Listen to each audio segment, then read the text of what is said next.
I was very happy not being married.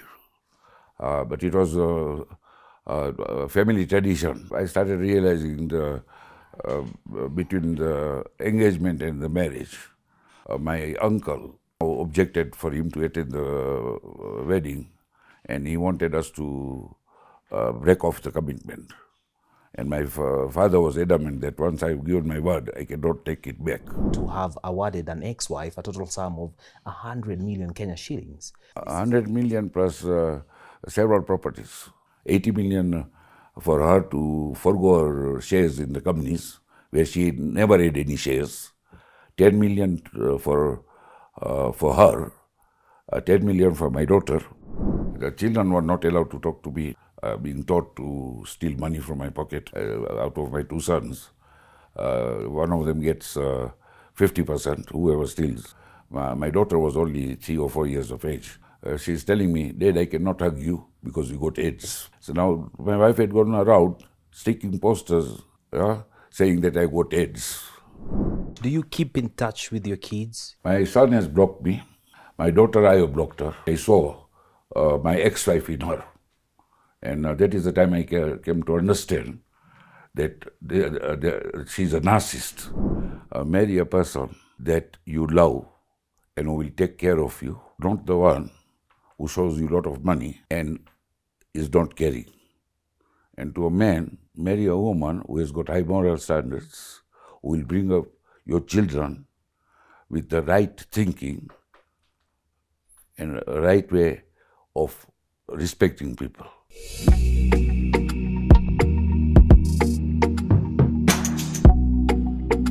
Greetings and hello. My name is Robert Rajoru. Welcome to another episode of Society Unplugged, where we talk real issues, amplify and hard voices, and explore the future.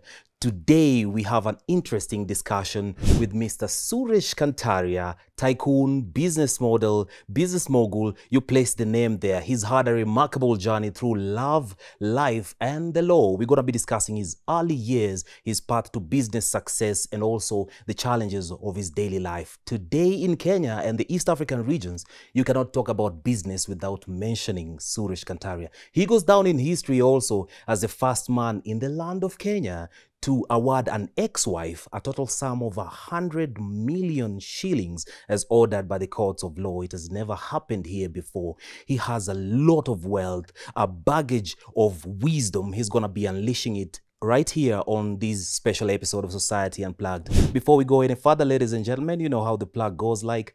Place a like on this video so that YouTube plays a good algorithm to make sure we are visible. Also, click subscribe if you haven't done so. Join us on the journey to 1 million followers. I usually say nothing beats the power of a focused mind. We're not too far, by the way. We are yet to get there. 1 million followers, and I believe together we will get there. Lastly, hit the notifications bell so you get notified whenever we post anything new. Back on set now, I am joined by this interesting gentleman. I know I already mentioned his name, but I'm just going to let him introduce himself. How are you, sir? I'm very well. Thank you very much. Thank you for honoring the call. Yeah, it's my pleasure that you are hosting me and I'm on this show. Right. I heard a lot about this show. Such a privilege. Perhaps you could just introduce yourself and tell us who is this person that we are seeing today. My name is Suresh Kantaria. I've gone with many names. I've been a chairman of, executive chairman of 5 companies which were founded by myself. Many professionals, because I started very small. And then, again, I went through a period where I got a lot of names. The last name that I was given was Diego, Papa, Don't Be Harsh, and they are all relevant to this interview. Guka is a name that has been given recently by my grandchildren and great-grandchildren that I didn't know about from my eldest brother. Correct. So I have had the privilege of, even in at other places they call me Babu.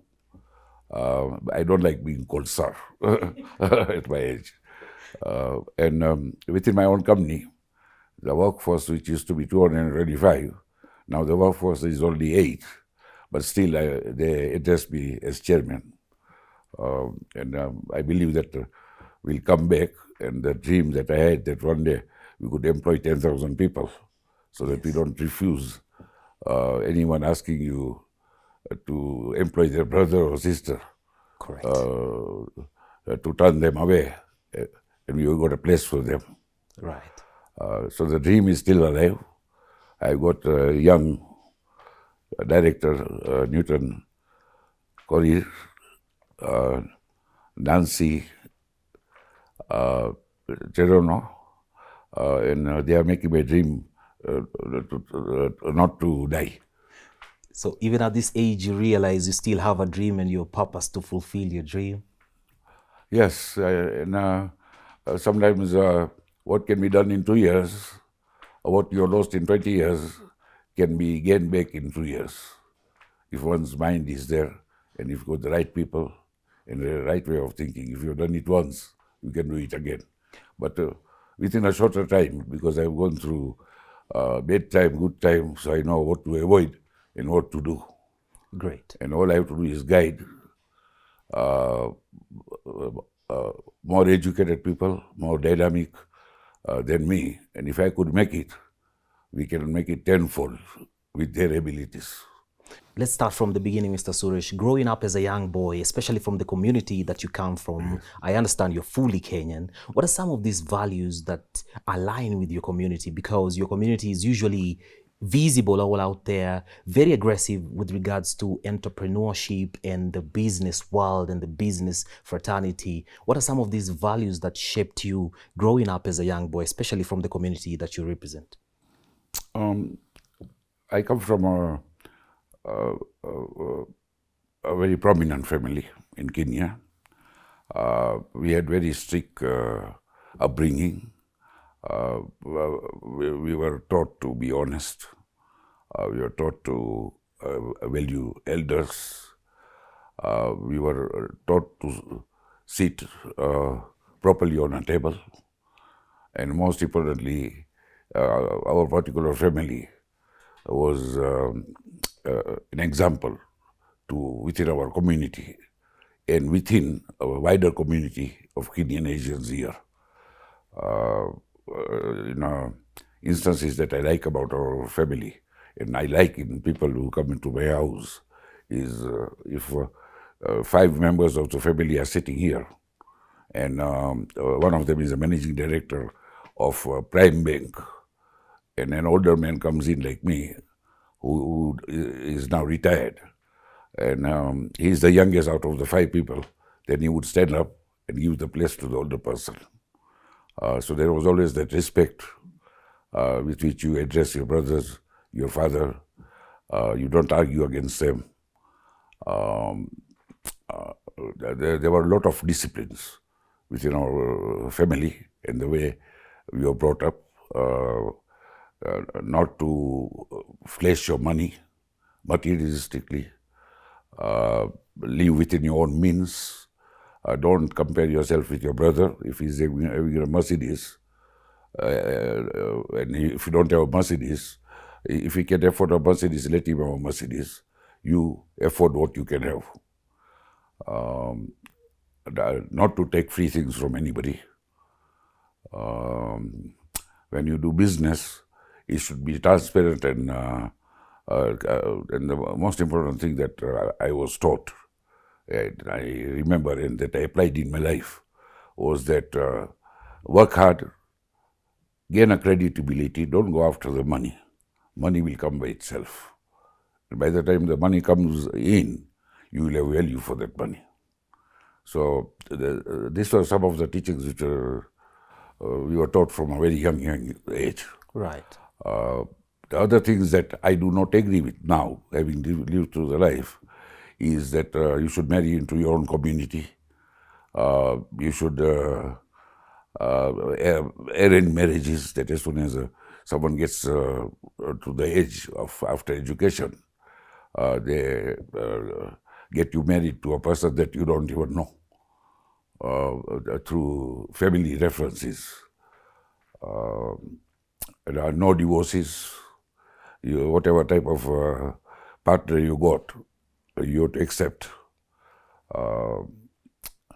So there were some certain values that as I walked through the journey of life, I found that uh, uh, they are they were more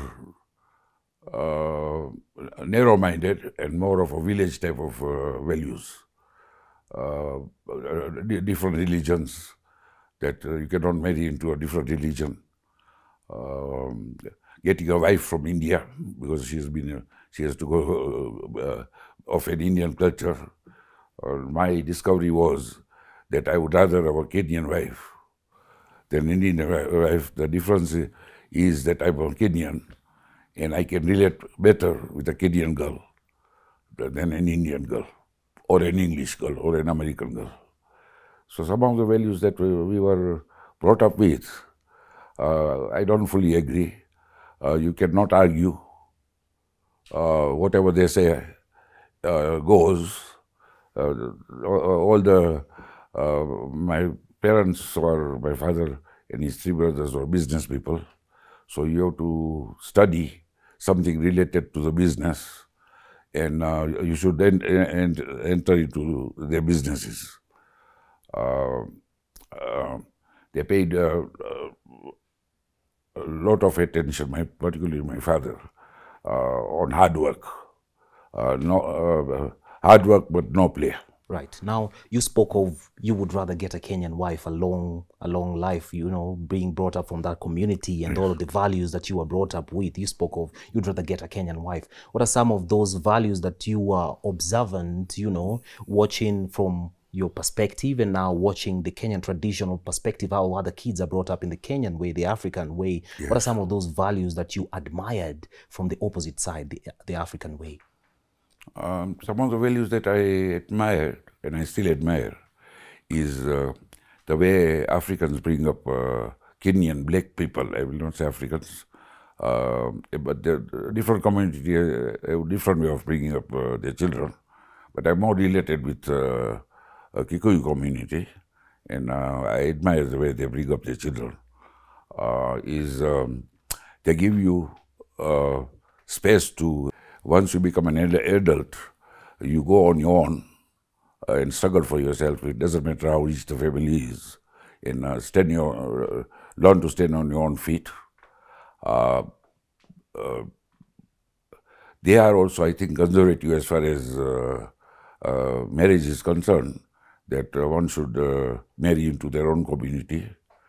The kind of family I came from is you find a wife from a village. She comes into the family. She doesn't marry the man. She's marrying the whole family. So she's trained by the mother how they are supposed to look after the son and the rest of the family. And they don't have independence. There is a hierarchy where the mother is top, and then the eldest brother's wife is number 2. Number 3 is number 3, so you cannot talk back to or discuss. You have to accept whatever they say. Right. And it was similar with brothers. The eldest brother is eldest brother. You have to respect him, irrespective of whether you agree with him or not. Whereas with Kikuyus, they are more broad-minded, they are more articulate, and they are more independent. Correct. Ours is a community type of living. This is you now growing up as a young boy. How did education, because education plays a vital part in anyone's life, how did education shape you as a man into who you became today? In my case,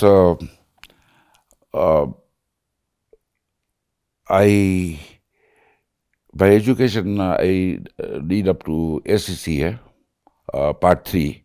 I didn't finish my education. Education is not what helped me so much in my life. It was what I learned as I grew.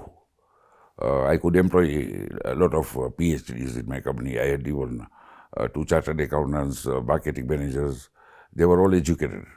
That helped them to specialize in the field that they were educated in. But it did give them a broader sense.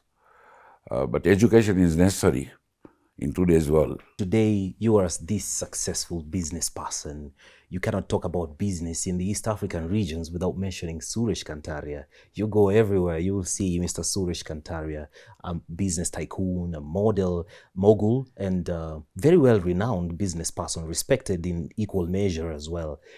You as a leader now, you as this successful business person, what are some of those values that shaped you into who you are and with all of this immense success? My values came about that, and people even talk about me within our community. I came from a very renowned business family in this country with a very good reputation. And I left that family, or I was meant to leave that family. And I went out there in this world.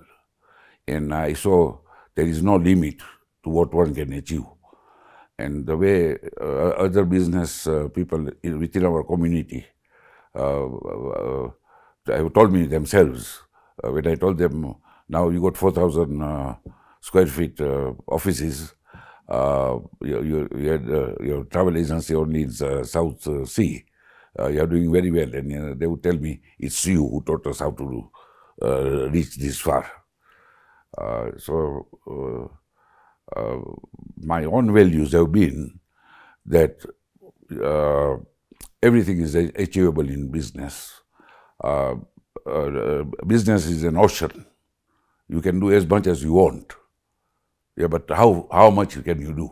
Do you want to drink all the water of the ocean? And then you have to work as a businessman, you have to work 365 days. You think business, you drink business. But even that, I used to always think of what we can do out of this kind of hostess club or how we can improve. So we start thinking business. Right. They say behind every successful man, there's a woman, Mr. Suresh. So now, how did you find this one and then you realize this is the one? Because you spoke of your community and how the marriages are arranged. It's actually just planned. It's traditional. Those are the customs that your community abides by. How did you know that this is the one? And then you now being their successful business person, and then you have a wife at some point, family has to come up, the kids and all of that. How did that come by? Oh, my success as far as business is concerned has nothing to do with my wife. It's got to do with Ann Madhoni, who joined my company at the age of 20 years. She came in when I had a printing press on a casual basis. And my younger brother, who is a genius, found her to be intelligent. And she had a child of 2 years when she joined us. And she has been with me for 40 years. She is the one who used to work from 9 o'clock till 11 o'clock if I'm in the office. She took all my anger. She was a very good administrator. She is the one who actually helped me to reach where I've reached. It is true that behind every successful man there is a woman, but it's not necessarily your wife. It depends where you are successful. I was not successful socially because my wife was disastrous. We didn't have any guests coming to our house. We didn't have any friends coming to our house. Socially, we didn't integrate very well. The only integration that I saw with her was her sisters and communication with them. And it was from the kind of family I came from. She was lowering my standards.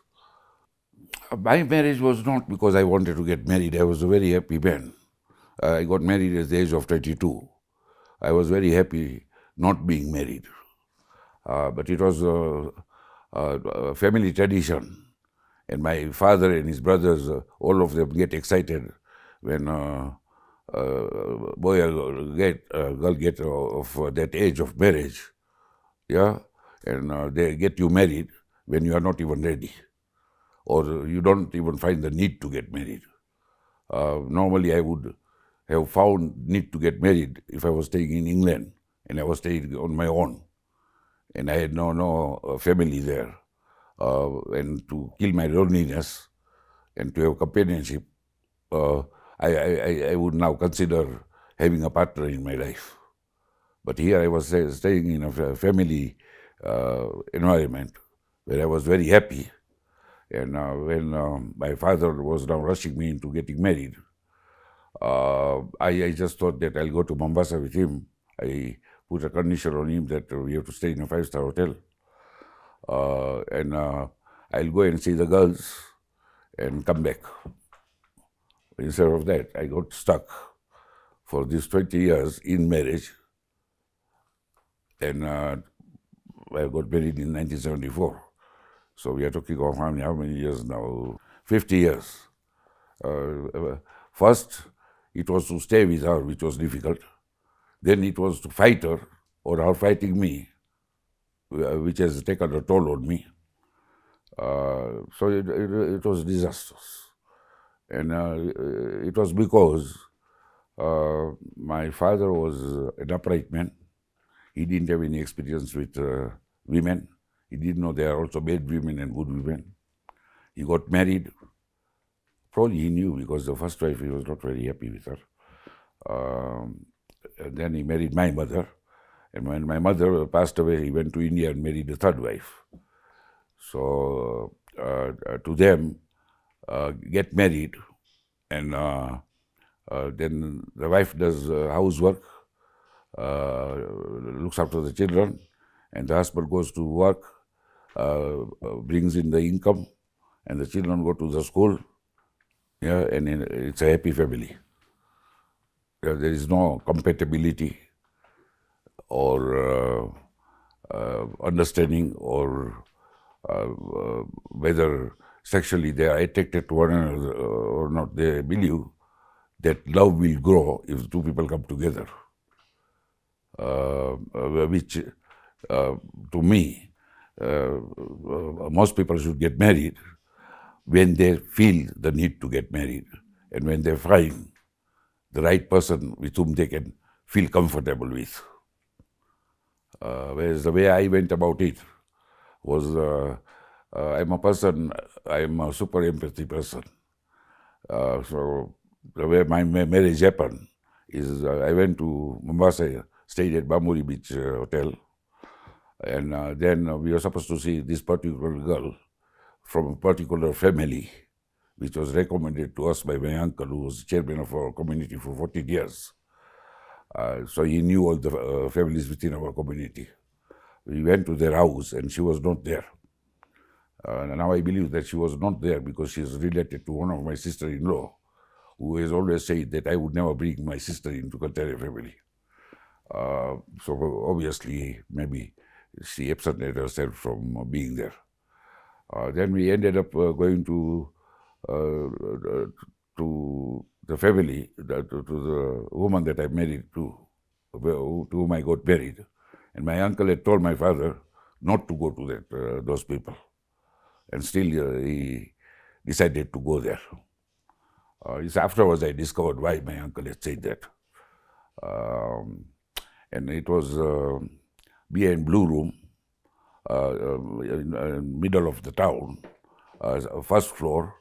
And as you enter the flat, there are remarks, "Hi, sweetie, how darling," things like those. And we went in there, and there is a toilet, not the Western type of toilet, the Eastern type of toilet, 3 rooms, and where 8 children grew up. The father is sitting on a sofa set near a telephone, and there is a bed and a television, and he's smoking his cigarette. And then the girl comes to bring me tea. Yeah. Then they are rushing us to decide what is our decision. And my father was a very naive man when it came. He was a very good businessman, but very naive in this kind of issues. And I had no experience with girls because I grew up in a family where they didn't encourage relations with opposite sex. You would say that I had no experience with no girlfriends. And no, it's not only me, all my cousins also. I can even guarantee some of them that they have the woman that they were married is the only women they have had in their lives.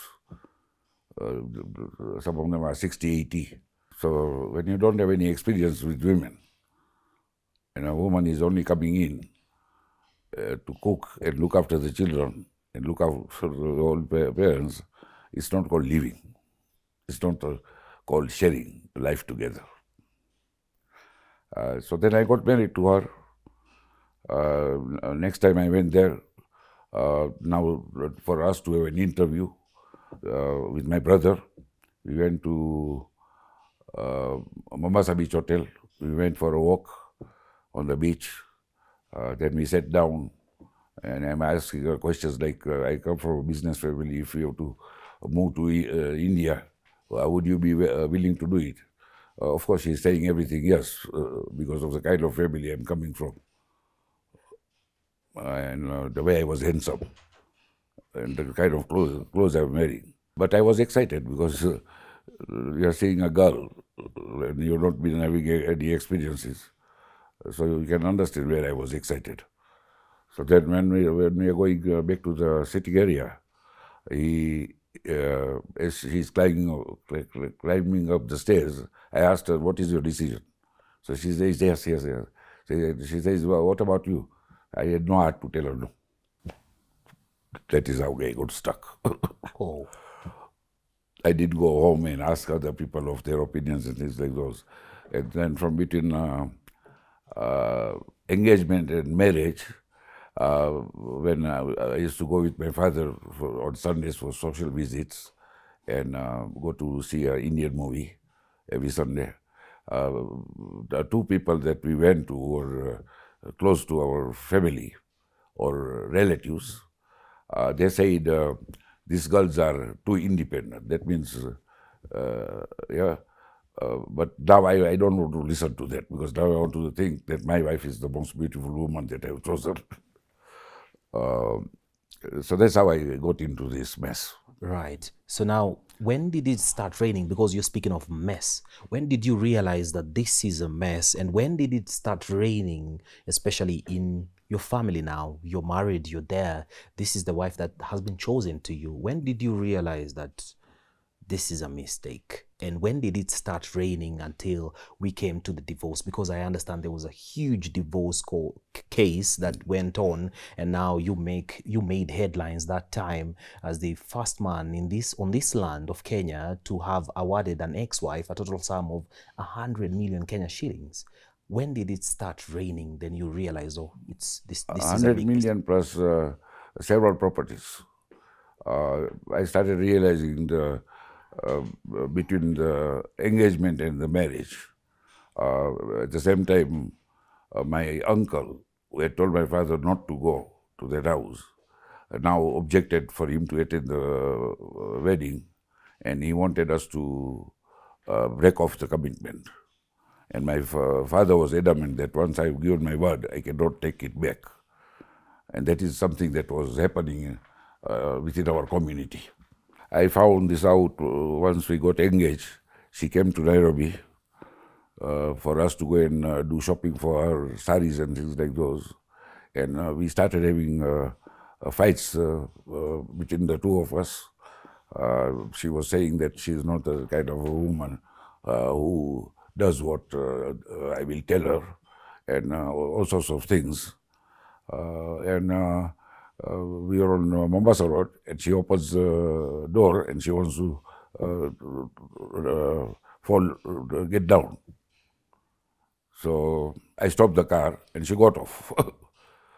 Now I have to reverse the car, start looking for her for the rest of the evening. Yeah? So at that time, already, I was having a problem. My life had become so unbearable that in 1992, I was considering committing suicide. At that time, I had 28 outlets in my hire purchase company, and normally it was my practice that we have a managers meeting in each outlet per month. So I looked at all the options how to commit suicide, and I found that the best option is when I go to the managers meeting, I put my car in Rift Valley, so it will be an accident, and my wife will get and my children will get £500,000 insurance. So it will do two jobs at one time. Then the other thought that came to me is if I do commit suicide, what happens to my companies? I knew the kind of woman I had. In my business, I was a single person. I didn't have any brothers. She would not know even how to do accounts or anything, so she couldn't handle. And the way she doesn't have empathy and understanding of people, it would be disastrous. And the fact that she was a chronic gambler, that added up. But more importantly, also, I considered all my children that if I die, yeah, these children will be at her mercy. Yeah, but if I leave, at least I'll be able to save one of them, which I did. So it started from 1992. 1994, I left her. I separated. I could not bear if I lift this glass, my hands used to shake. I would be scared that the water will spill. So I was in that state. I could not remember the registration of my own vehicle. I never used to look up. I was always looking down. When I was shaving, I would not look in the mirror because I was meant to believe I was a very ugly man. My self-esteem had completely eroded. My confidence had also completely eroded. So in 1994, thanks to a girl called who I employed, and we went for a dinner, and I was crying there, and we ended up having a relationship. And at that time, I was also drinking a lot. She's the one who got me an apartment, a prime apartment. And now I moved out of the house. The situation had gone so bad is that I would not get food at home. When I come home at 7 o'clock, 8 o'clock, tired, if I go to the TV room, my children will stand up and will go away. In the morning, if at night all the stores are closed, so I cannot eat anything. In the morning, if my maid makes me a cup of tea, then she would be told, "Is this your husband?" Oh. Yeah? And after 2 weeks, I will see that she's gone. She was telling me to get out, but I was very reluctant to get out because of my 3 children. And she would not give me access to my children. If the children come to talk to me, they would be shouted at or abused. So if I'm at home and Keval is sitting with me in the sitting room, as soon as he hears her car coming in, he will run away. When she needed money, she needed money. If you don't give to her, first of all, I get abused for 1 to 2 hours, and I used to play to different gods, Ram, Ram, Ram, Ram, Krishna, Krishna, yeah, so I don't lose my temper. Then she would start shouting at my son. If that doesn't work, she will start beating the son. So when I tell her that is not the way you go about teaching a child, you have to do understanding, then the abuse even increases more. So it was, at that time I didn't understand what was wrong with her. I was trying to think, has she got a mental illness? Is that the reason she's doing all these things? Or it's like when we go out, she's a different person. Also, I had an incident which I remember very clearly. My friend Radnisha was the owner of Agus Furniture, and he was one of my customers. He used to give us orders of 5 million a month. And I would go to his office twice or thrice a month, once to get orders from him.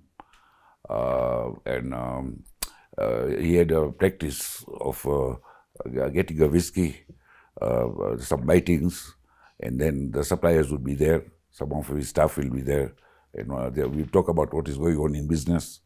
So this woman would start calling 10, 20 times there, disturbing our conversation in our meeting. And then she started calling the wife and the children at her house, at his house, till my friend got fed up. And he says, "What do I do, Suresh?" So I said, "Get her arrested." So he said, "I can't do that because of you." So I said, "Change the telephone." He says, "This telephone has been there for all these years, this number. I can't give up the number." And then he suggested to me that you send all your 3 children to India. Now my heart, I'm a person, I wanted to give the best to my children. Even here, they're going to Banda School, Hillcrest, and I wanted to send them to England. Now I might think otherwise, that it wouldn't have better even if they had gone to India. So she started doing things like calling the police at 12 o'clock at night, trying to complain about me. But I couldn't just leave her. I even started making excuses that maybe I did something wrong in the last life, and I'm paying it for in this life. So I better go through the suffering. So I'll clean my slate for the next life. So I was making all sorts of excuses. And then what happened is, I had a friend called Shiraz who had a shop where I had my offices in Soi Market. And he was not so much a friend. I didn't have that many friends as such. Minor, mostly business relations. I'm very choosy in making friends. At the same time, I could not have had many friends because she would not allow any friends. So they were Ismailis, and they'd converted to Christianity. So I used to go there and talk about this, and Sheni and Shiraz, we became quite close. And they were, Sheni was now trying to, she was even doing counseling and things like those. And she thought that maybe there is something wrong with me. So we had gone to somebody's birthday party, which was a common friend. And the wife is the one who was there in the birthday party for the husband. And the husband's friends were all golf players, so they were all talking separately in the sitting room, and I don't play golf. So I went to the kitchen and I'm talking to them, and my wife, who has now worn that shorter skirt, comes in the kitchen and starts fighting with them and abusing them. So that is the time Sherida said that we had decided to talk to you, how to treat her, but now you have seen what kind of woman she is. At the same time, now she started calling Sheni's children, abusing them, threatening them, telling them that their mother is with me in Nairobi Safari Club. She's sleeping over there, whereas the mother is in the house. So it came to a situation that once Sheni got very upset about it, and we went to, she came along with me, with her husband, to my house to comfort my ex-wife. And my ex-wife just gets into the bedroom and locks the door. So now this is the woman who prayed for me at about 2 o'clock or 3 o'clock at their house in Parklands, 5th Parklands, to Jesus Christ. She held my hand and she prayed to Jesus Christ uh, to help me, prayed for me. So that night when I went home, at about 4, I was sleeping in a separate room, and I didn't even have now a quilt. It was a blanket. I am a person who was brought up with a quilt and things like those. And my mother used to even say that even if there is a pin there, you are so soft that you would feel it. So now I was that softness had gone. And when I go to the bathroom, my towel is disappeared, so I have to use my shirt to wipe myself. And I'm still awake, and Jesus comes to me.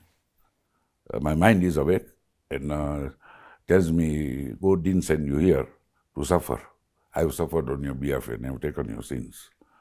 And hold my hand and walk with me. That is the time now I left that house. And once I left that house, it was a different world. I got my freedom. I was with a woman who would not even allow me one day in a week to be on my own. Even if I'm in the office, she's taking me. Even if I go to the washroom, she's aware of it. So she had people reporting to her. I work from 9 to 11. At home, I don't get any food. It's always abuses. Whatever I do is wrong.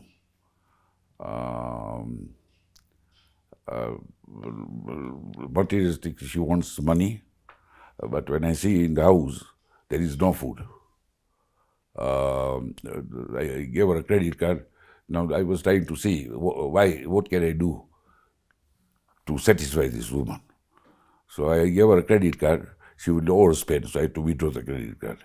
Then I gave her accounts because the money that I was giving, it was not accountable. We would get a bill of 22,000, 28,000 for just vegetables and fruits. So now she was cashing out from these shops for her chronic gambling habit.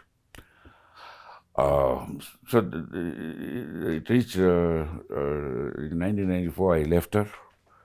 I went to Prime Apartments, where at that time was in my life. She was looking after me.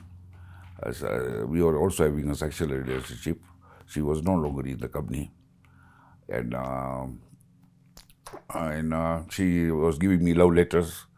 So she comes to the apartment and she has stolen the love letters. So she was not leaving me in peace.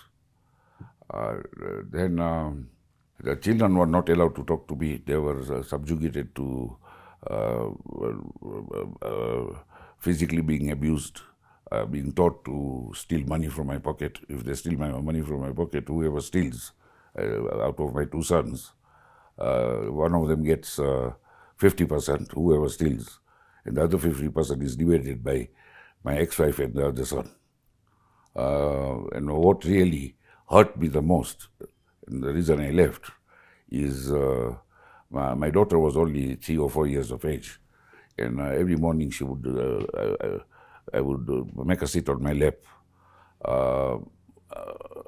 and I used to say, all this that I'm going through is worth it. You know, when you look at the child and it gives you happiness.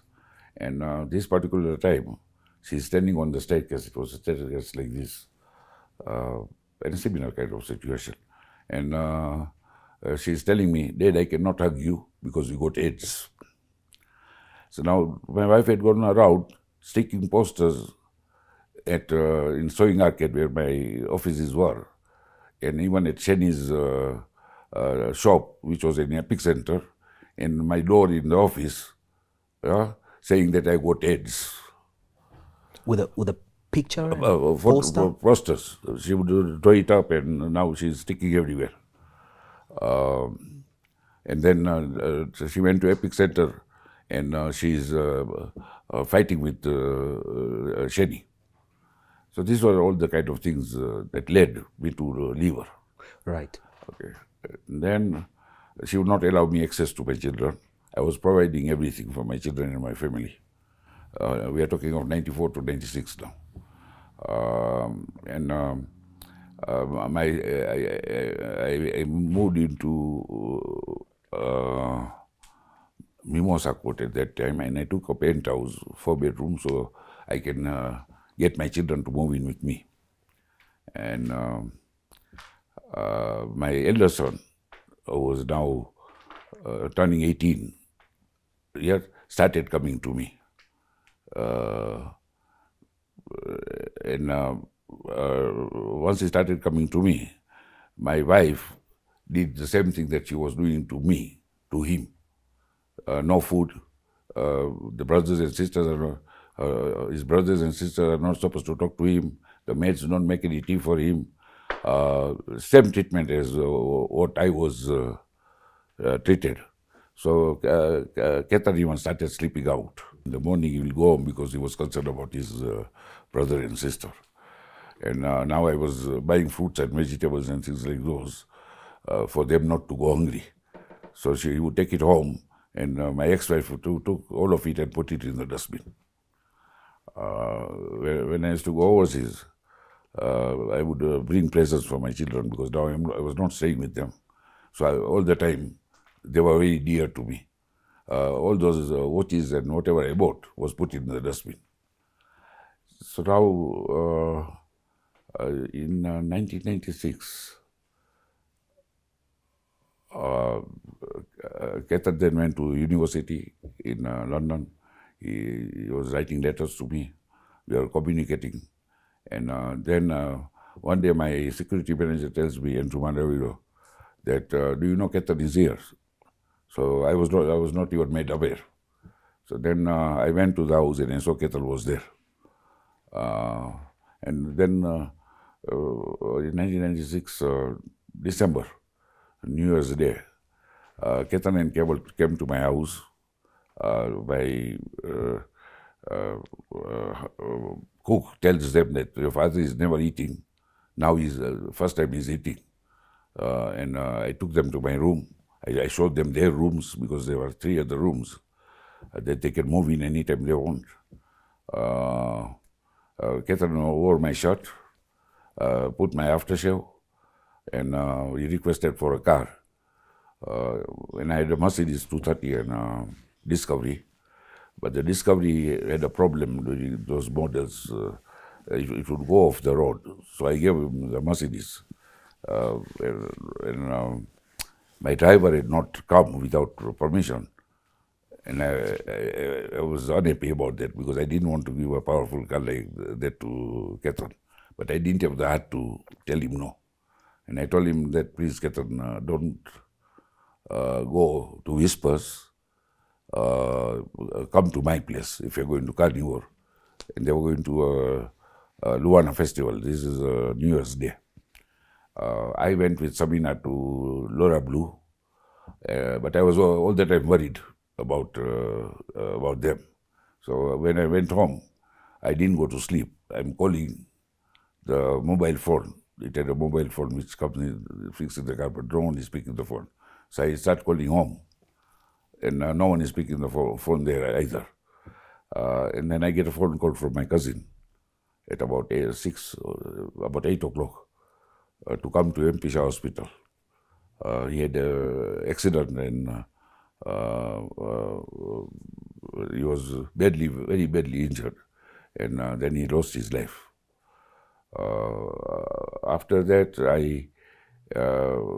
Keval came to Mimosa Court. We slept together. I was hugging him. Madhu went to her sister's house on Giant Sala Road or somewhere with my daughter. So I went to that house and I locked it. I didn't want to allow her to come in because I had told her so many times that we move from here because you are coming drunk. When I'm coming from the office, I got these hard pens which I used to have,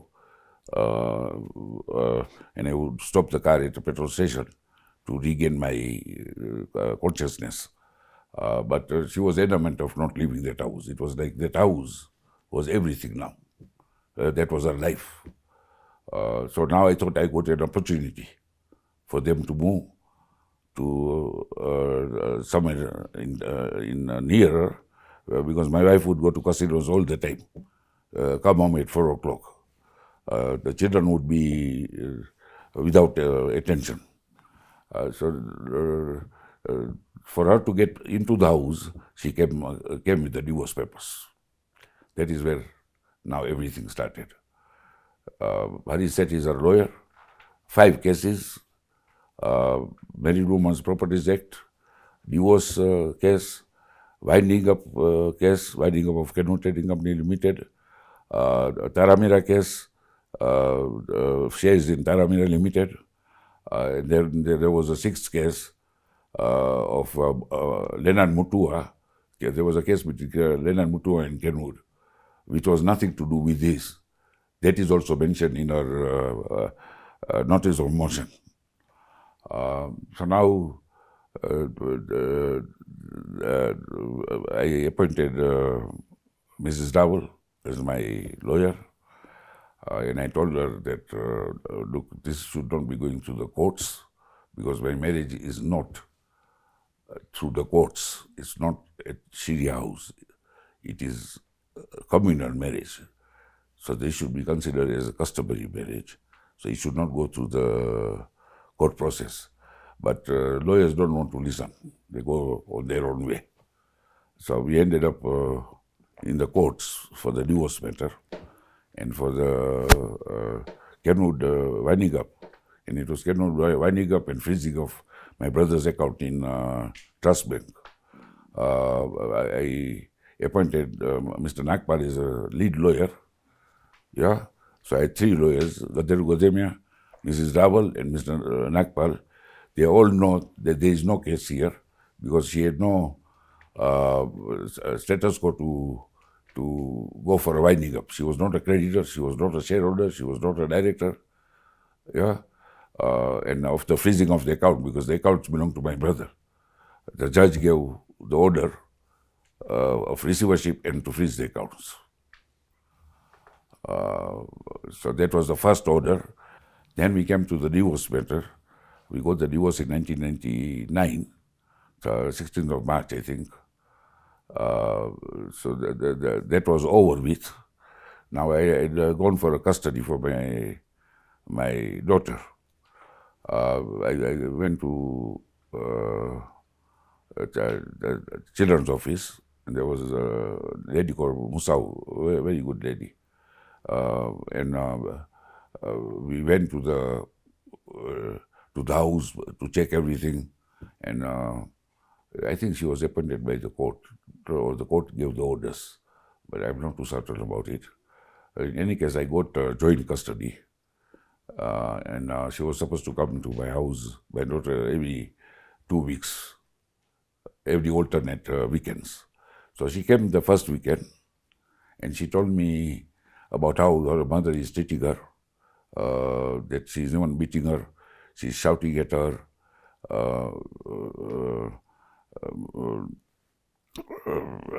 she's mistreating her, she's talking bad of me, she's not allowing her to talk to me.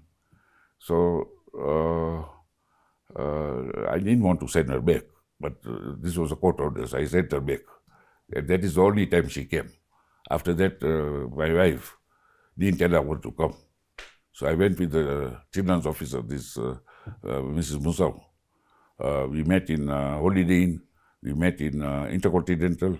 We went, but she would not allow the daughter to come to me, saying that she doesn't want to come. And she doesn't care about court orders. So I got so upset that I did a distress, and I vacated them out of that house. And my cousin called Suresh Kantaria calls me up and tells me, Suresh, leave it. Let them be. So I said, it's not a matter of vacating, it's a matter of her not following court orders and allowing me access to my daughter. All I want is access to my daughter. I don't care whether she stays there or not. So still I didn't get access. whatever I tried, it didn't work. Then the Married Women's Property Act case had already started.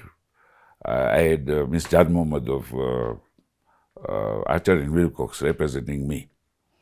And once she had closed her case, Arishet came up with 300 documents which he wanted to include, which is against the Evidence Act.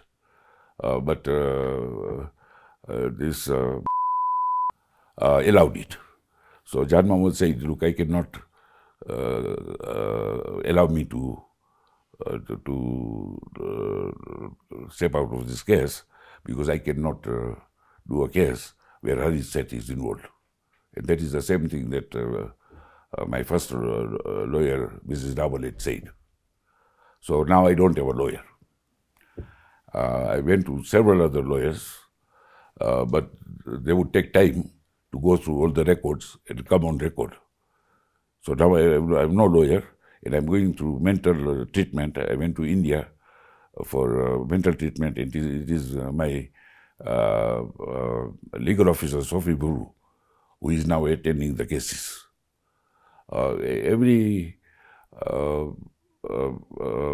order that Arishet asks for verbally, he gets it. But with us, she is even concerned about how I'm dressing. She gave orders to put prohibitory orders on all the properties. Two of the properties were not even in my name. Still, she gave orders to put prohibitory orders. She called the representatives of the bank managers to bank officials to disclose my bank accounts.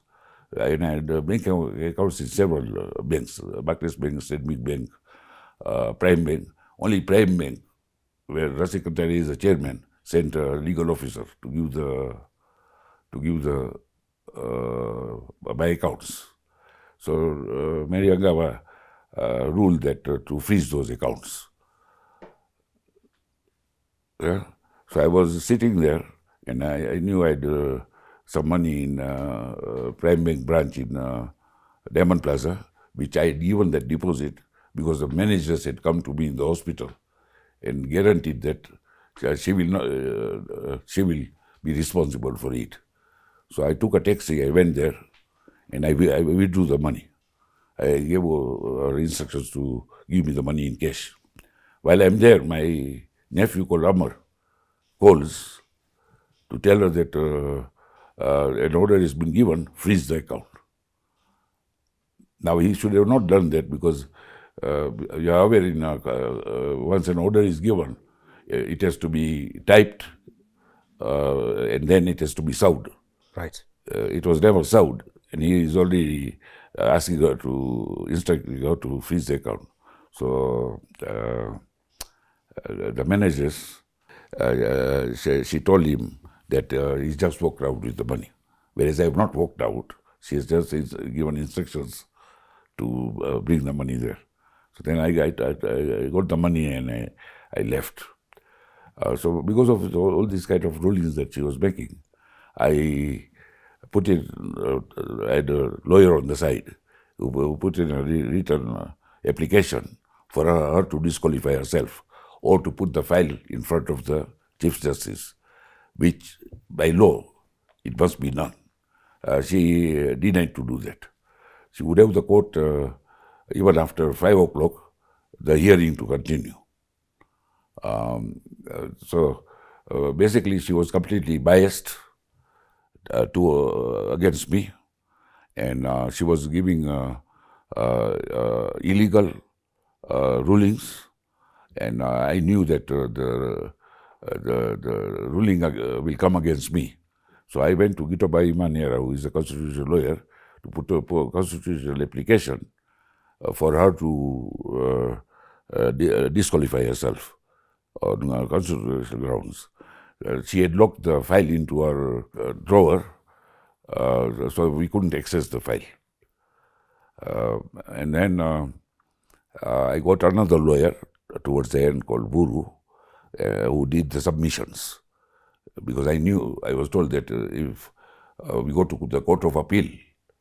What is not has been produced in the High Court cannot be allowed in Court of Appeal.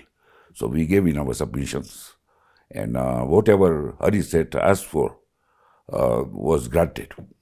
That is 100 million, 80 million for her to forgo her shares in the companies where she never had any shares, 10 million for her, 10 million for my daughter, that is 100 million, 100% of the property that she was staying in, which actually belonged to Tara Mineral Limited, so it can never be given to anyone. 50% of my Gigiri property and South Sea property under trust. So the whole judgment was unconstitutional and illegal. So now we go to Court of Appeal. I'm panicking because this is like execution in a civil case. It's like we are going bankrupt. So I rushed to, I wanted to take a stay. But she had ruled that any other matters, she is the one to rule on. So if it was a stay in front of us, she would not grant the stay. So we went to Court of Appeal.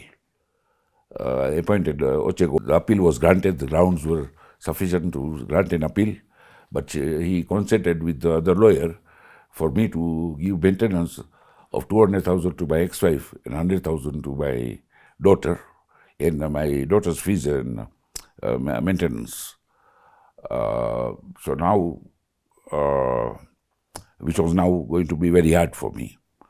But I had to, for the stay, I have to comply by it. Right. So he put in his, he served his papers to Memorial of Appeal to Hari Seth. And Hari Seth put in an objection on technical grounds that all the parties mentioned in the judgment have not been served. He's not serving all the other parties. He's just sitting on the application for striking out the appeal. And I'm telling him, why don't you seek the leave, for you to serve the papers? But he's not taking my brief. So I moved to Siv Banezis. So that is, again, has been compromised. So eventually in 2010, the appeal was struck off. Now we have to reinstate the appeal. So I went to Delhi and figures. They put in papers for motion for the appeal to be reinstated. But then Hari Seth came up with that the amounts that I was supposed to pay to my ex-wife and my daughter. I had not paid all the amounts to my ex-wife, so the appeal cannot be reinstated, which was the wrong grounds, because the maintenance was only for the stay, and here is a matter of an appeal. But this is again a single judge, and he gave the orders that the appeal cannot be reinstated because had been compromised. So now I asked for a lead lawyer. So I went to a lawyer that he could not compromise. So now he brought in three judge bench. Yes. And the appeal was reinstated. Okay, now what they are doing is the appeal is not coming for hearing. So it eventually came for hearing in 2014. And the appeal was heard. They awarded for the 10 million that I should pay a maintenance of 350,000 to her for the rest of her life, but I can vary it. Yeah, so in place of the 10 million. Now that is illegal, to give any money to a person, who is already got divorced. And the 10 million that he was setting aside and give 350,000, more than that had already been paid. 18 million had been paid. So they cannot set aside something which has already been executed. But I didn't want to go to Supreme Court. I wanted to settle this matter, so I gave them a proposal that she continues staying in that house for the rest of her life. We value the properties. After taking out the liabilities on those properties, whatever is the residual amount, I give her 25%, I keep my 75%. So they didn't take up that offer. They gave a counter offer that I should give maintenance. Now this is the offer I'm giving in 2018, that I should give the maintenance from 2015 to 2018 of 15 million, plus the property that is in Taramiras Limited, 50% I should transfer it on her death to my daughter. It was not acceptable because it's a limited liability company and it has got its own liabilities and assets. And Taramira had given a guarantee in another company where Taramira was a shareholder. So we rejected the offer. So in 2016, my wife and my daughter went to Mombasa for a wedding of my nephew. And during that time, I went and occupied the premises. So she flew overnight, came to Nairobi. She came with a pickup with this Akasha boys and some other person that I found out was a police officer and a lot of other people to evac me from that place. So I said, I'm not opening the gate unless all of you go away, and then I will allow her to come in, my ex-wife, and for us to talk. Yeah, those people, my ex-wife told them not to go. So I held on to the gate, and my ex-wife is telling them to cut my hands. Now, eventually, my driver was with me. I will not call him my driver, he is even my friend. We have been together for 30 years. He said, Mazai, this person has got a gun. Yeah, it's better we let them come in. So they came in, and then I asked this person, the one who had the gun, that what happened? Who are you? And who has sent you? So he says, the OCPD. Yeah, so I told him to give me the number for OCPD. He gave me the number, or I got the number from somebody else. I don't know how. So I called him up, and he told me he's somewhere near Utali College, Safari Park Hotel. So I said, let us meet. Are you available to meet? So he says, yes. So we decided to meet in Utali College. He was having his coffee. We chat, a little bit of a discussion. And then I told him, I've got court orders. This is a court of appeal order. Yeah. Yes. So why have you evicted me, who is the owner of the property, who is the director of that company? So he says, because you overlooked me. So I said, I had gone to the police station and I had given it to the OCS. Yeah. And it's a straightforward matter. So he says, no, but you overlooked me, and it can be done, but if you give me some money. Yeah. So I said, how much? He says, this has to be a big amount, because then I'll be covering you, even at, there'll be problems from the higher up. Yeah. So I told him, look, I've gone through all these difficulties. I don't have that kind of money, because I've spent so much money that I'm in liabilities right now. Or even if I give you, would be just to say thank you. Yeah? But other than that, I can, and I'm going through the court process. So he says, leave the court. That will take years. Yeah? We can settle. So I refused to give the money. And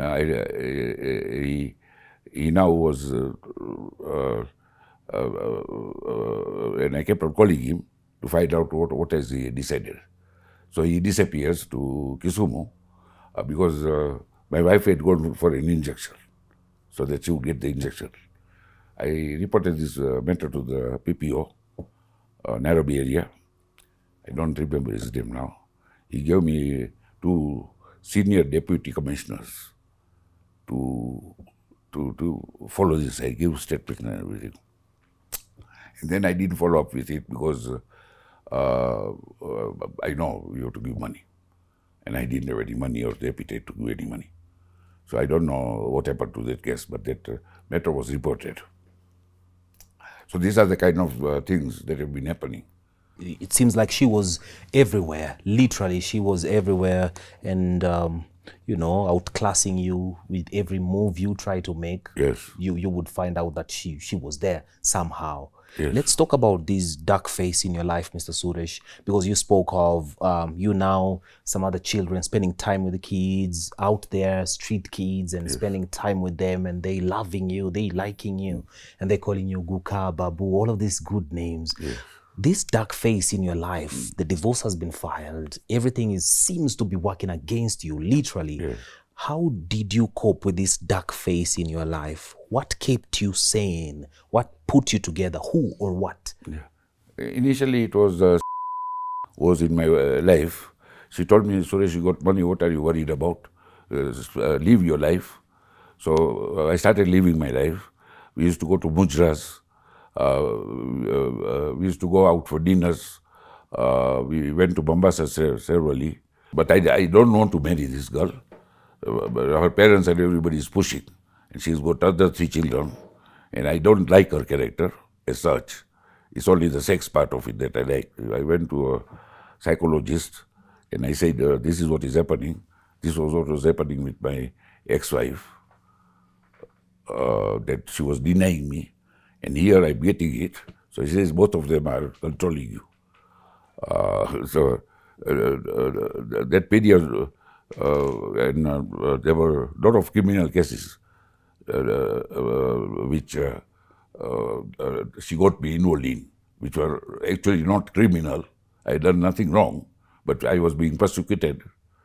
So now I was completely lost. I completely lost the control of my companies because my mind wasn't there, even though I used to go to the company. I used to drink.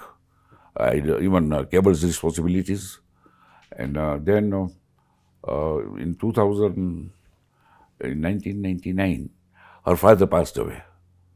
His father passed away. And she tried to move in to my place with her 3 children. And I told her I am not interested in having any type of relationship or marriage with you, because she was also a very violent person. She had other weaknesses, but overall, when I was drowning, she was there for me. So she left for UK and to get asylum there with her 3 children. What made you not to settle, Mr. Suresh? I was not in the right state of mind.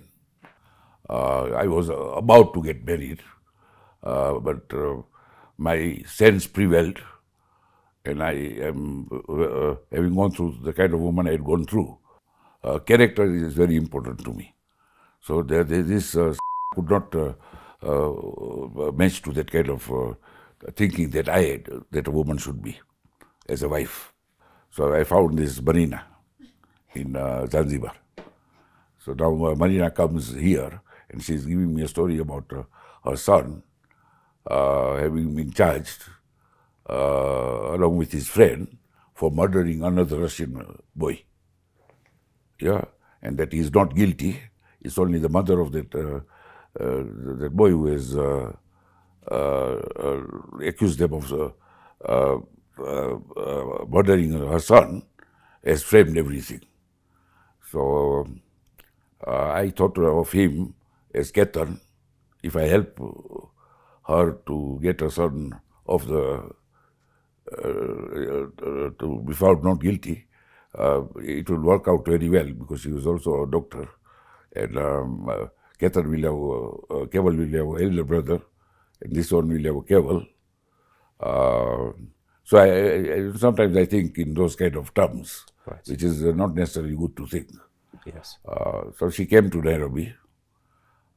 She talked to me about this, and the judge is from Nigeria. And We slept a couple of times, and now she gave me the impression that she made it appear that okay, her lawyer is sleeping with her, so the lawyer would do anything. So she thought that I would do things for her because of sleeping with her. But this is after I've gone to Nigeria now to save the son. So I fly to Nigeria. I go to Lagos. I go to Kano. I go to Kano to see the judge. So I'm staying in a hotel there. The judge, I meet him with a lot of friends, having party, and there is no electricity. Then I talk to him about this situation, and I give him $5,000, thinking that that boy is innocent. Otherwise, I would have negotiated a higher price for maybe a smaller imprisonment. So I came back from Nigeria, and then again this woman came, Marina, and I saw that her thinking was different from what I was thinking, because she says, why should I look after cable and things like those, which she was right. So she was thinking that I was doing because of sleeping with her, and I was doing for completely another reason. Different reason. But I said I'm super empathy. Right. So if you tell me your problems, they become my problems. I understand, Mr. Suresh, you're a man with a big heart, and this is you now flying all the way to Nigeria to help out someone. And I also understand that even locally, especially with regards to your community and to your experience, I will come to that, your community is, some of those strong values that your community abides by is the art of giving and giving back, to give and to give. And regarding your story now, you spoke of spending a lot of time with street kids, and you spoke of treating them well and sitting down with them, especially during your dark phase. Can you give us a little bit of insights of how it was sitting down with street kids and treating them as your own children? Yes, this was in now 2002. I got a woman called Naila as social secretary. Basically, primary role was for her to, when I take Mira's custody, for her to help me to look after Mira and Keval, and also to handle my social affairs, because I had so many companies, and I had these criminal cases, and I had this divorce case.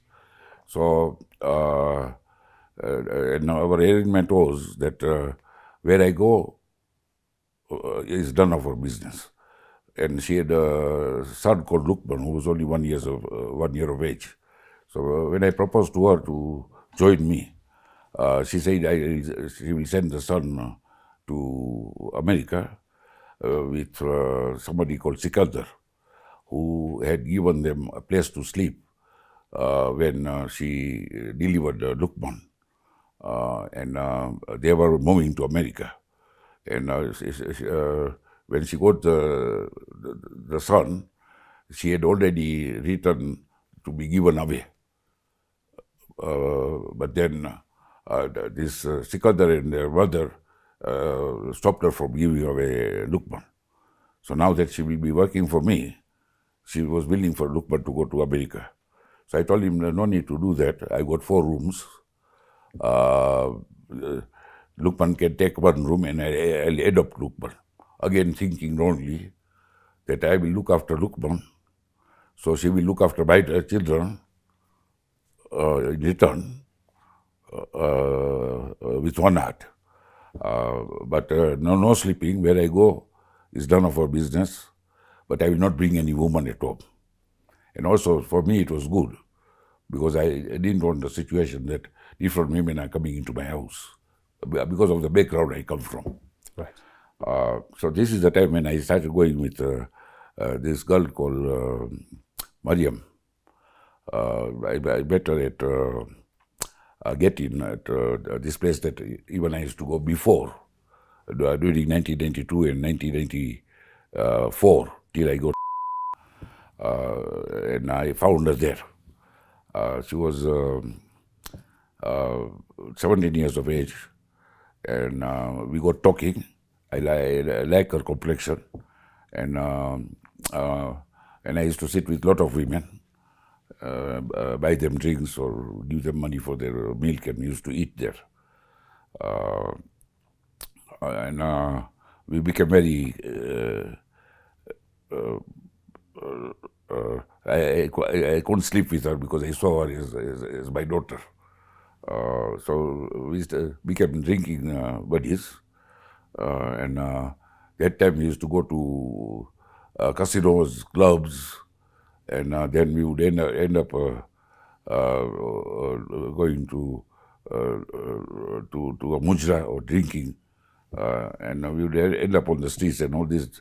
I was to go to a mujra where I had bought a shareholding called Top of the Town. It's near Trattoria. So we would go there, and from there now we'll go downstairs, call those people to bring chicken and everything, and all the children will sit together, eat, pray together, hug everyone, and I would take the children for pizza, I would take them for hamburgers, I even bought them shoes, but the shoes went missing the other day, after the following day. And then I realized that these children are controlled by gangs. And when you show them compassion and love and things like those, they get, it spoils their business because they want these kids to be bitter with everyone. That is, I realized afterwards. That had been since 1994. I'd been doing that. Even there was a time when on Koinange Street, one of the kids stole my wallet or something, and I said, I tell all those kids that I'm giving you food, everything, and you're doing this. So all the other kids went and chased him and brought him to me. So I told him, okay, you will take this watch if you want. And he said, Apala Baba. So it had become like that. I'll tell you what once happened is I was driving, now I moved to State House Road, and it was raining, it was El Nino time, and at that Arboretum Road, Yes. There is that river which passes through there. So that area was flooded. And I want to go to play my poker tournament in Flamingo. And I take the risk of going through there. But I opened all the windows because I'd seen on television that if the car goes in, because of pressure, you won't be able to open the door. Yes. And the car, the water was overflowing, and actually it sank. So I got out of the window, and I found this boy is coming, not boys, young men, coming to hold my hand, take me to the sidewalk. Yes. So once I went there, I said, these people will need money. So one of them gives me a cigarette. Yeah. So the way my thinking is that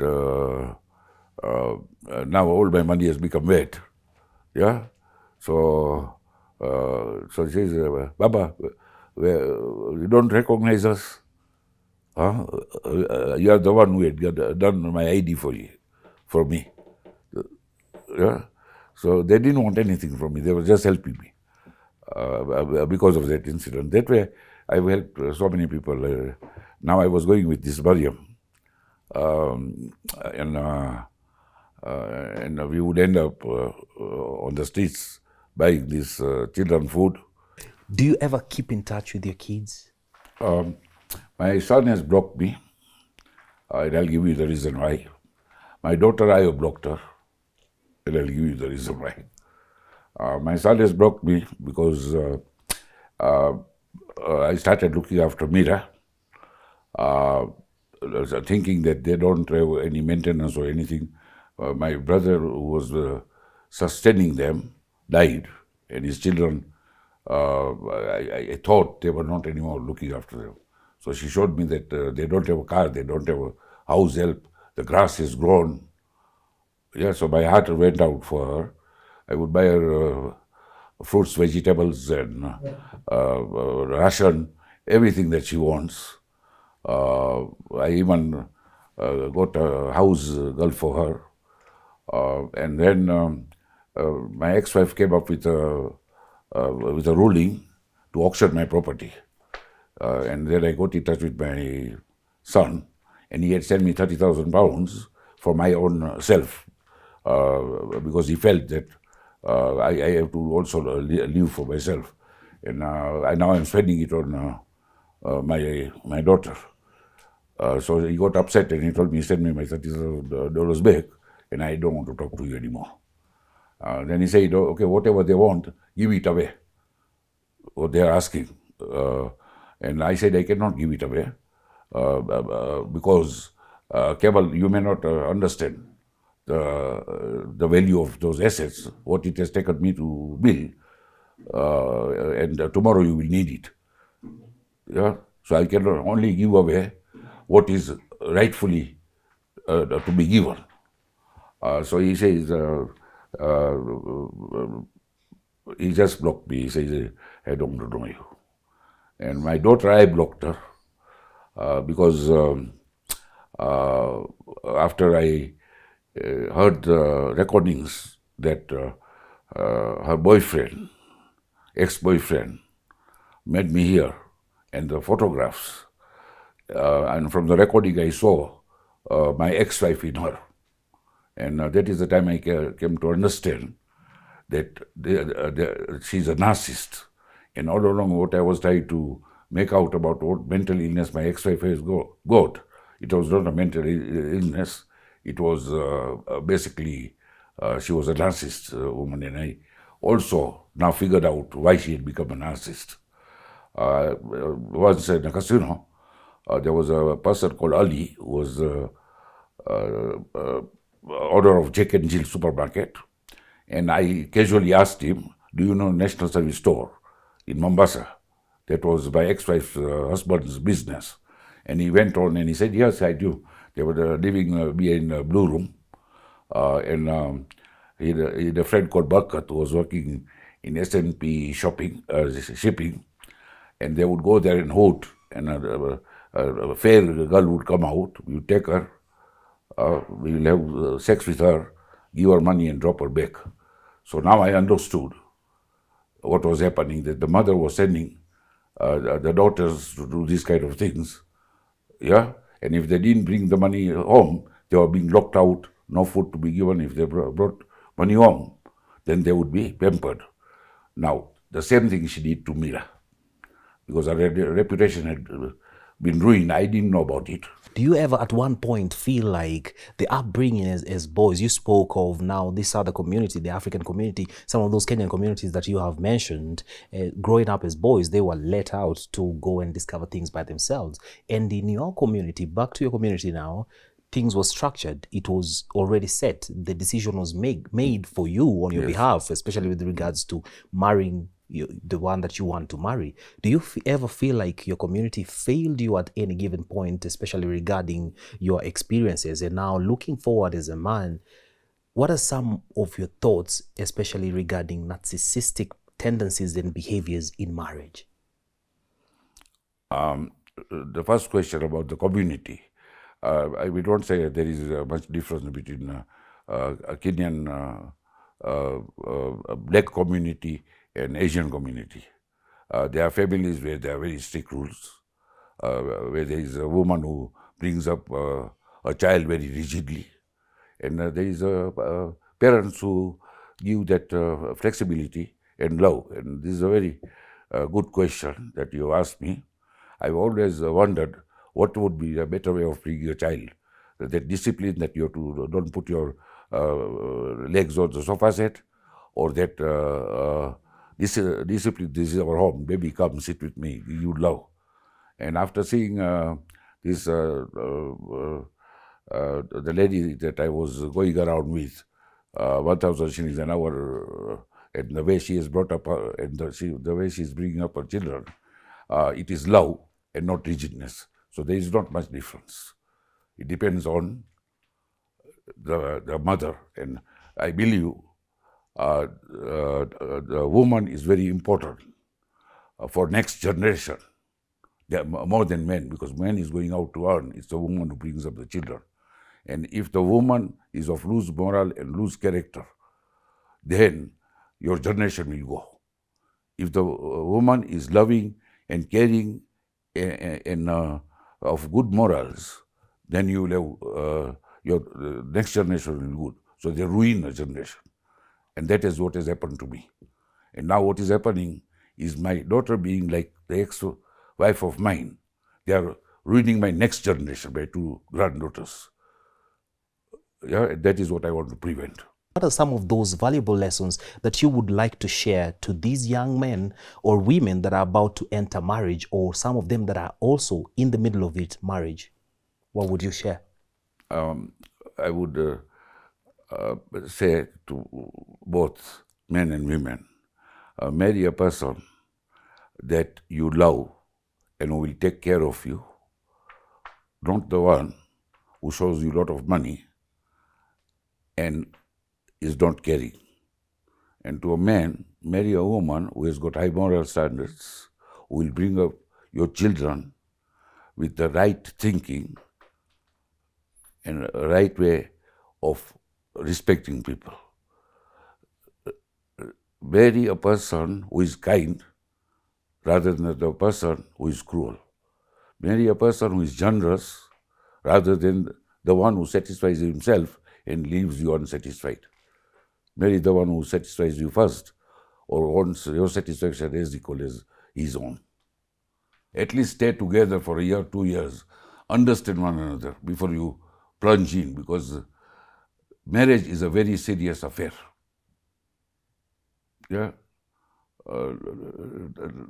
And if it doesn't work out the way it is written in Quran, yeah, do not continue with that marriage even if you got children, because it doesn't help children, it affects them negatively. So it's better to divorce and get another marriage with someone suitable. Other than that, there is no guarantee. Wow. Very profound, very well thought. That's a whole lot of wisdom. Does it come with age or experience? What do you think? Today I don't call money as wealth. What I have gone through, yes, is more wealth than anyone can get. I don't see this as hardship. I see it as a journey of life, which took me from Hinduism in nursery school, then it went to Buddhism, Judaism and Christianity, and now I'm at a level of Islam, which is refinement of our religion to its conclusion. Because I told you the three things which are important to men are inheritance, second is question of marriage and divorce, and how a woman should to be in a one's life, and how a man should be. Third one are children. And fourth one is how you share your wealth with others. And the way you share it, you wouldn't need Kenya Revenue Authority, because whatever you got, you made it in a year, yeah, you give 2.5% of it, first to your family members who are less fortunate, and then to your neighbors, and then to the rest of the world. So it has confirmed to me, yeah, the only book or any law, constitutionally the way our courts are, which are made by British to suit them, yeah, are the worst of the laws to follow.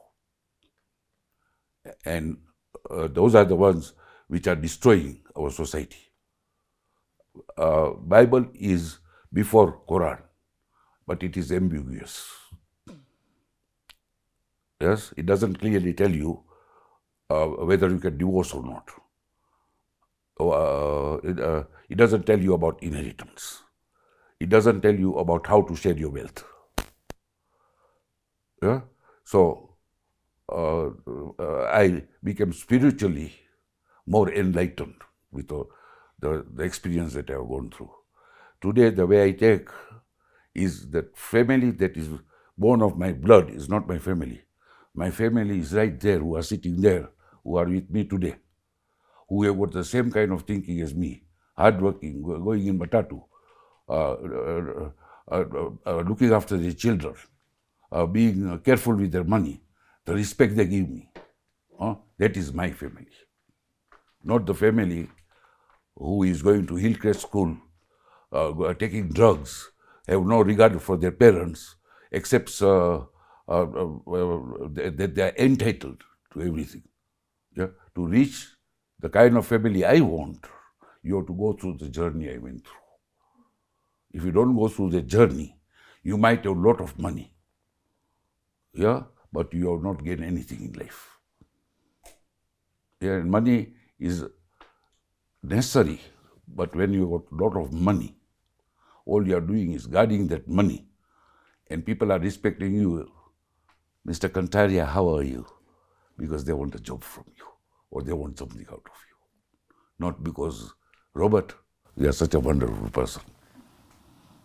Yeah, let's go together for a drink. If your family is watching right now this video clip, Yes. if they're watching this episode of Society Unplugged, what would you tell them? Just looking at that camera, speak to your family. I say to my family, my heart goes out for you. I'm talking to my ex-wife and my daughter. My heart goes out for you. You are in so much pain because you're in so much envy of others. I would like to see you happy. It doesn't make me happy to see you so sad. This is the last one now. There is a, it's a famous English saying. It says, "The rich also cry." Do you abide with that? Do you believe with that? And if yes, how do you break it down? The rich also cry. It's any saying which becomes a saying has been proved 100 years, and then only it becomes an idiom. And I experienced what you are talking about. When I had all the money in the life, I used to cry in front of my export manager from Pelican, in front of Radni Shah, who was my customer, in front of that. There was no stopping of crying, and I had all the money in the world. Today, I don't have time to cry. It's only happiness. Babu Suresh, men usually don't talk about these things, matters, divorce. A lot of men just keep to themselves. It has been proven right by psychologists and every other person in the world. Men just keep to themselves and they stick to themselves and they just literally die with their own problems. Where do you get this boldness from? And also, if it's a question of now, what message or legacy would you like to leave behind? What would it be? The legacy that I would like to leave behind is Jesus Christ was my savior, and every problem can be solved through love. But there is a time when if someone trespasses on your land, your religion, or your being, or your family, then you have to retaliate and defend yourselves. Yeah? Don't value money, value the people. When I was with Kantaria family, when I was only 24, if any guest comes in, I would ask, what are they doing? How much are they worth? After I went out in this world, I don't look at the money. I look at the person. So value the person. Money makes, men make money, but money destroys men. And the legacy that I would like to pass on to my grandchildren. Have a happy life and a loving life. Don't go after material wealth. What legacy are you leaving behind, or do you want to leave behind? I would love to have an orphanage. I would love, it has been always my dream, when I was sitting with all these girls in Chirama Club, who were uneducated, who were, because of being uneducated, not having any wealth, they had to do what they were doing, which was very painful to them, very hurting. I would like to start a cyber cafe where these girls will be trained, yeah, free of cost. and especially I'm thinking of cyber cafe, because today employment is more for people who know computers, who know IT, who know computer programming. So it's a profession which you can even do it from home. Right. Yeah. So that would elevate the girls who have to go and sleep with other men because they are uneducated. They are not able to feed their children. These are the two things that, and I'm going towards that, because this diehard with whom I spent so much, many years, as she's looking after 8 children who were abandoned by the women that she is to work with in Mama Sweetie. Yeah? When she doesn't have any money, she has got faith in God. Yeah? And that is the beginning of the orphanage already. Correct. Mr. Suresh, on a rate of 1 to 10 now, how do you rate your happiness as at now? I can't measure happiness. Even when I was going through pain, I didn't know I was going through pain. I just, what is disturbing to me is the hurt that people give to others, thinking that it's hurting them, but it's hurting themselves. Wow. So I have no pain, because I have not hurt anyone. Great. Very well put, Mr. Suresh Kantaria. I told you, ladies and gentlemen, he comes with a wealth of, you talk about it, he comes with a wealth of wisdom, loaded with wisdom, very experienced regarding life. He has seen it all. He has been through the ups and downs of life, and there you go. He is happy. You cannot measure happiness. Mr. Suresh Kantaria, thank you so much for joining us today. Let us know in the comment section what your take home is. What did you learn? A word or two. Keep the conversations going. Let's meet there by the comment section. That's where I'll see you. Thank you for watching. See you on the next one. My name is Robert Rajoro. Goodbye for now.